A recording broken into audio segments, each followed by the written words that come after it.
آپ کو پتہ ہے بعض دنیاوی چیزوں میں بعض لوگ الجھ کے رہ جاتے ہیں، کیوں؟ ان کا کوئی مقصد نہیں ہوتا زندگی کا۔ بعض لوگوں کو شہرت کی بڑی عجیب و غریب قسم کی ہرس ہوتی ہے، وہ سارا وقت اپنا ضائع کر دیتے ہیں، نہ عبادت، نہ روحانیت، نہ تقویٰ، نہ کوئی کسی قسم کی باطنی کیفیات۔ بس میں بھی ہوتا ہوں، میرا بھی ایک نام ہوتا ہے، ساری زندگی ضائع ہو گئی۔ اپنے لیے کوئی بہترین مقاصد تلاش کریں۔ آپ کے یہ جو چھوٹے موٹے جھگڑے ہوں گے، زندگی کے مسائل ہوں گے، یہ ویسے ہی رستے میں رہ جائیں گے، آپ کو محسوس ہوگا یہ ہے ہی نہیں۔ لوگ جدوجہد کرتے تھے، صحابہ چلتے تھے، میلوں کا سفر، مہینوں کا سفر ہوتا تھا، پیروں میں چھالے پڑ کر ٹوٹ جاتے تھے اور زخم بن کر ٹھیک ہو جاتے تھے، پر ان کا سفر جاری رہتا تھا۔ بڑے زخم لگے، بڑے زخم ٹھیک ہوئے، پر وہ سفر جاری ہے۔ اپنے مقاصد کا تعین کریں۔ ایسا نہیں ہوتا کہ سارے راستے ہموار ہی ہوں، پہاڑی راستہ بھی ملتا ہے۔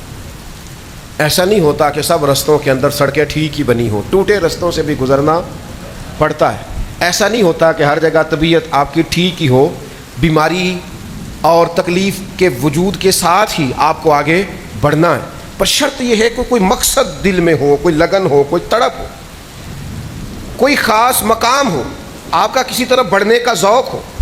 میں دیکھتا ہوں ہمارے ہاں بہت سارے لوگ ہیں دینی دنیاوی کام کرنے والے، لیکن کوئی خاص مقصد نہیں ہوتا، اس کے پیچھے کوئی ترجیحات بڑی نہیں ہوتی، اس کے پیچھے ان کے کوئی بہت بڑا فلسفہ کار فرما نہیں ہوتا، بس رسم کی طرح ہے، میلاد آیا ہے تو کرنا ہے، محرم آیا ہے تو منانا ہے، اور اگر کوئی اور دینی دنیاوی ایونٹ آیا ہے تو وہ گزارنا ہے، لیکن اس کے جو بھرپور مقاصد ہیں ان مقاصد کی طرف ان کی توجہ نہیں ہوتی۔ میلاد صرف ربیع الاول میں نہیں ہوتا، حضور کا ذکر تو سارا سال ہونا چاہیے، سیرت کا باب تو ہر وقت کھلا رہنا چاہیے، انسان کو تو ہر وقت کوشش کرتے رہنا چاہیے، کچھ نہ کچھ حضور کا دین پھیلانے کی اس کے اندر طلب ہر وقت ہونی چاہیے۔ امام حسین کا پیغام صرف 1 سے 10 محرم تک نہیں ہے، یہ آج جو کچھ پوری دنیا میں ہو رہا ہے اور جو جس طرح اسرائیل دندناتا پھر رہا ہے، یہ ساری یزیدی سوچے ہی تو ہے، اور اس کے مقابلے میں آگے بڑھ کے اگر کوئی لڑ سکتی ہے تو فکر امام حسین ہے۔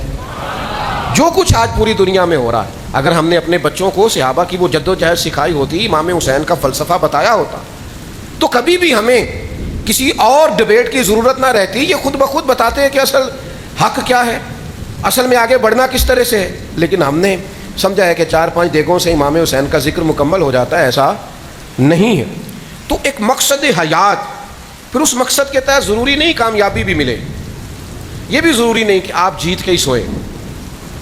ہر آدمی کا جیتنا ضروری نہیں ہوتا، لڑنا ضروری ہوتا ہے۔ 14 صحابہ بدر میں شہید ہو گئے تھے، انہوں نے تو مکہ فتح ہوتے نہیں دیکھا، لیکن فتح مکہ میں سب سے زیادہ کردار ان 14 لوگوں کا ہے جو بدر میں شہید ہوئے تھے۔ وہ کامیابی کی پہلی سیڑھی بنے تھے۔ جو 70 صحابہ احد میں شہید ہو گئے تھے، انہوں نے مکہ فتح ہوتے نہیں دیکھا میرے دوستو، انہوں نے وہ بلندیاں، وہ عروج، وہ بڑے بڑے مال غنیمت کے ڈھیر انہوں نے نہیں دیکھے۔